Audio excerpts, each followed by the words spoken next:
وہ ایک ہمارے حضرت واقعہ سناتے تھے پنٹر گیروں کے بارے میں.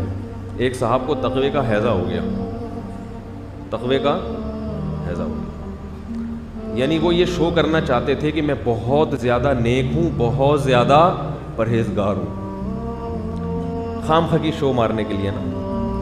تو ان کے مریدین, ایک دفعہ گاؤں میں دعوت کی کسی مرید نے, دعوت میں ان کے سامنے کھانا لا کے رکھا. انہوں نے کہا اس کھانے کے بارے میں کیا دلیل ہے کہ یہ حلال بھی ہے یا نہیں ہے, کیا دلیل ہے؟ ہو سکتا ہے جس نے یہ مرغی ذبح کی ہو, پتہ نہیں ذبح مرغی کی ہے کہ نہیں کی, اللہ کا نام لیا کہ نہیں لیا, اور جس نے کی ہو سکتا ہے کوئی ہندو ہو, سکھ ہو. میں نہیں کھاؤں گا. لوگوں نے کہا یار یہ تو کوئی بہت زیادہ پہنچے ہوئے بزرگ ہیں, مشکوک چیزوں سے بھی بچتے ہیں. اب لوگ مختلف چیزیں لا کے دے رہے ہیں, لا کے دے رہے ہیں, لیکن وہ قبول نہیں کر رہے. تو ان کے تقوی کی نا دھاک بیٹھ گئی پبلک میں, یار کو بہت ہی پہنچے ہوئے بزرگ ہیں, اتنے نیک ہیں کہ عام آدمی اتنی نیکی افورڈ نہیں کر سکتے. لیکن اب حضرت کو کھلائیں کیا؟ مسئلہ سارا یہ ہے, مسئلہ سارا یہ ہے کہ حضرت کو کھلائیں, بھوک بھی لگ رہی ہے. تو خیر انہوں نے کئی چیزوں کو ریجیکٹ کر دیا, یہ ہے, یہ فلانا ہے, یہ یوں ہے, پتہ نہیں یہ کیا ہے, پتہ نہیں یہ کیا ہے.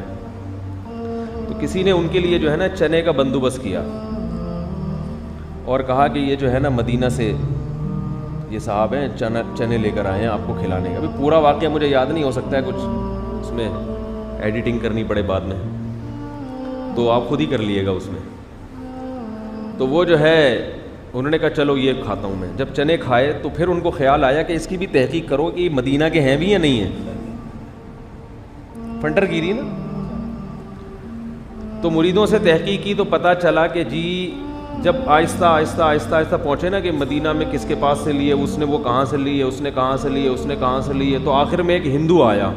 وہ چنے خریدے گئے تھے کسی ہندو کی دکان سے.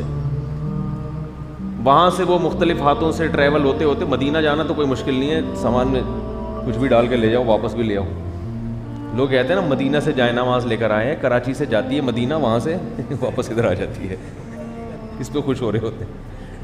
اس لیے سب سے بہتر یہ ہے, ابھی میں وہاں گیا نا ترکی, تو بچوں کا تو آپ کو پتہ ہے, بچے جب بھی والدین سفر پہ جائیں تو بچے کیا کہتے ہیں, ہمارے لیے کچھ لے کر آؤ.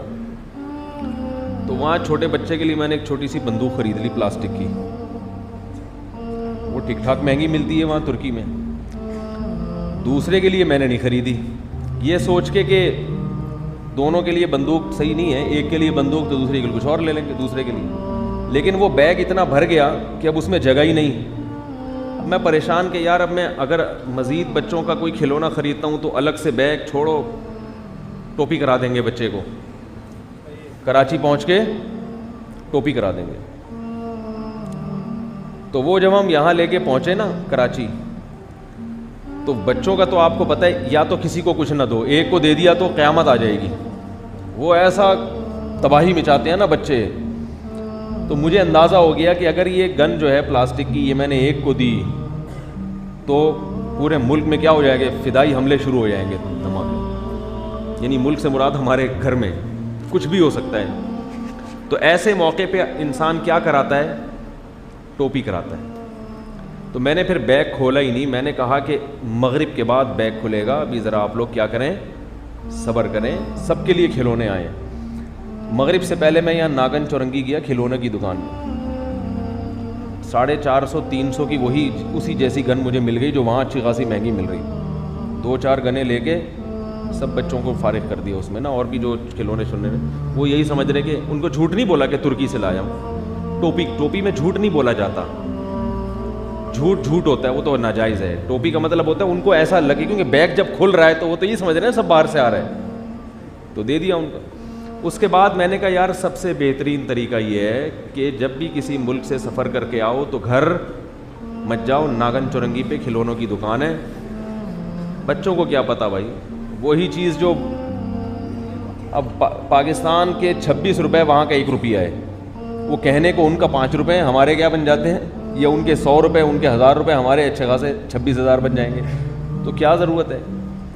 تو یہ سب کو اس طرح سے آپ ٹوپی حج و عمرے کے موقع پہ کرا سکتے ہیں. واپسی پہ یہاں سے جائے نماز خریدیں لیاری سے, اور کھجوریں بھی وہیں سے ایران سے.